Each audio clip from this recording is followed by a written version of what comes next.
Hi, I'm Mikey Healy, your gut guy, and in today's video we are going to talk about depression. I'm doing a video every single day, and you guys voted for the depression video, so here you go.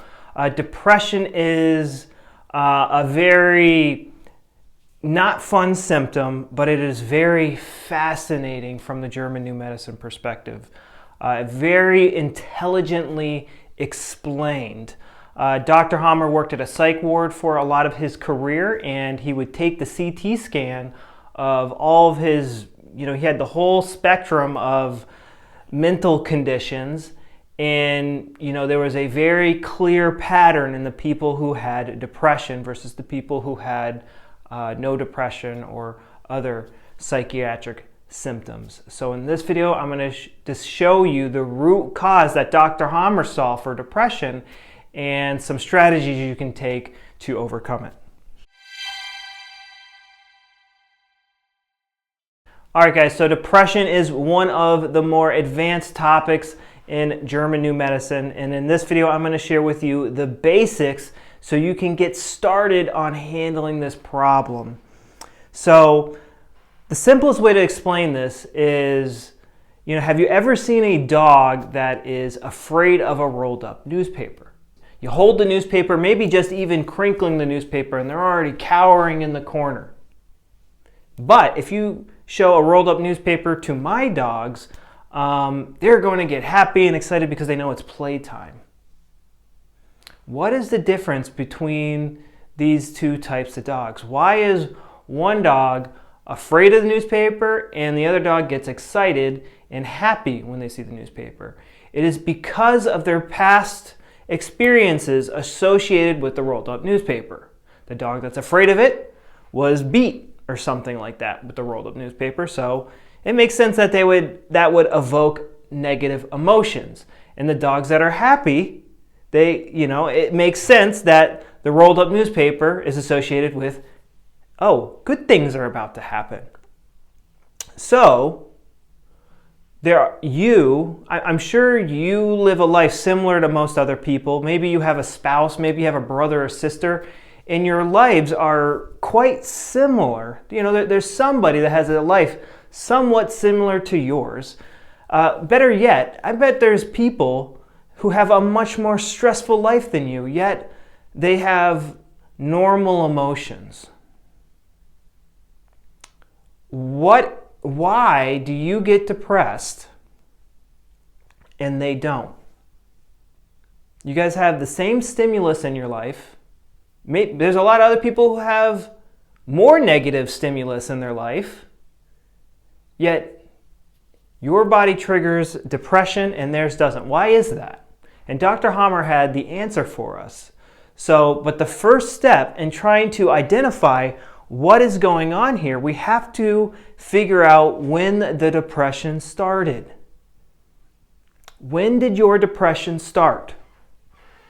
What grade were you in? Were you in school? Did it start in middle school? Did it start in high school? Did it start in college?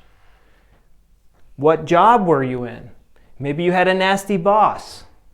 Maybe you had a nasty coworker.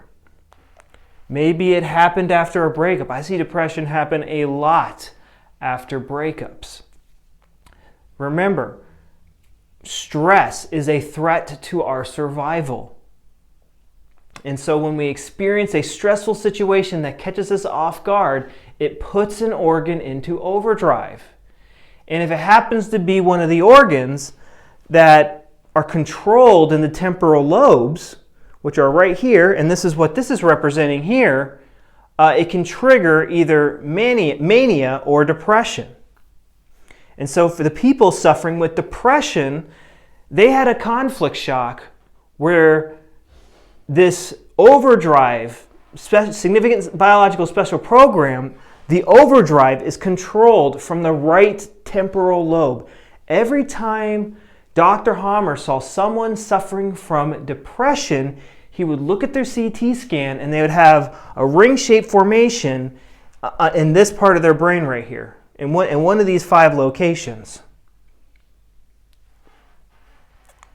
And there are many things that we can take into consideration that he found very important.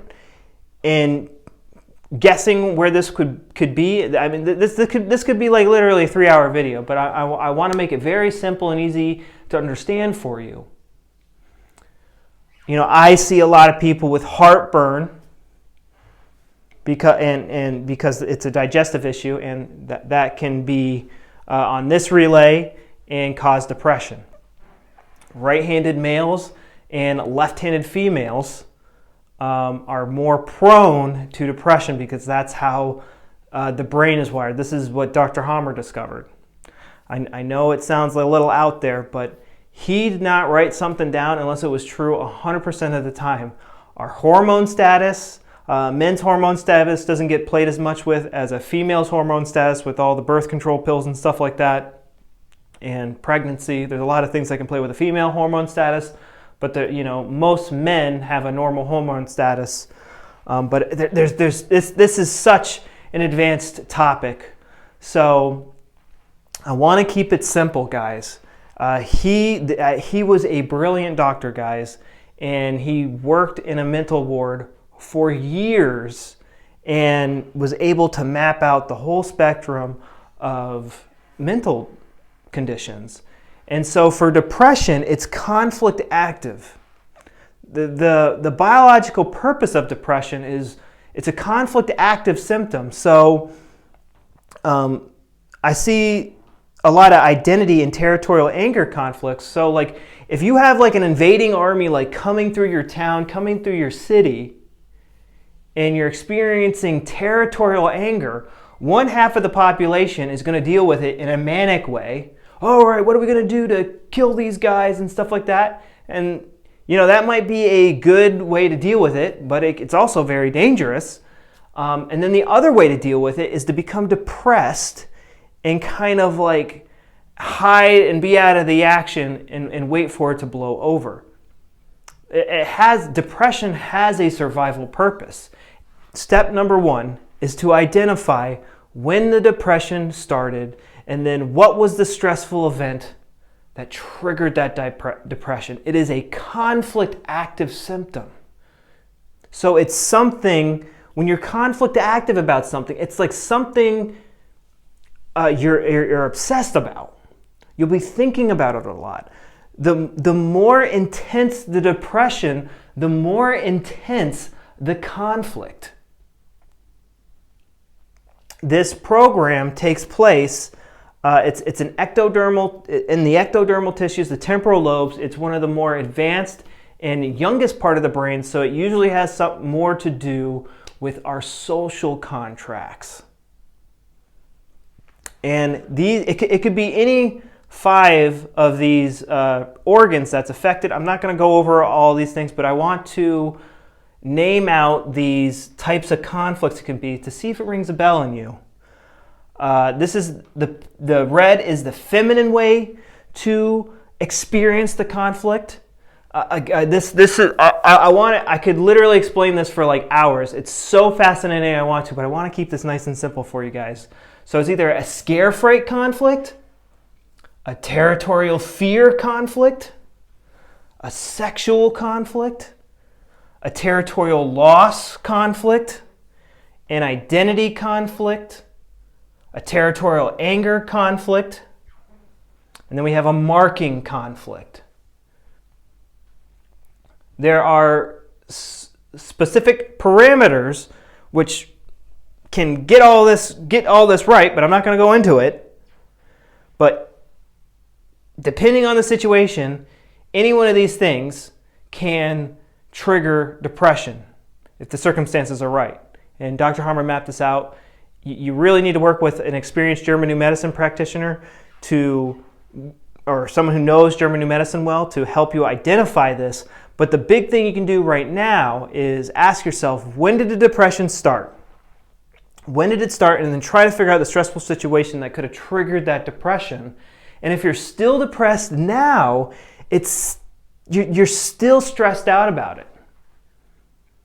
It's still causing you concern.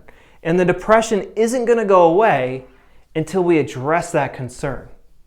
And, it's no longer a conflict in your life.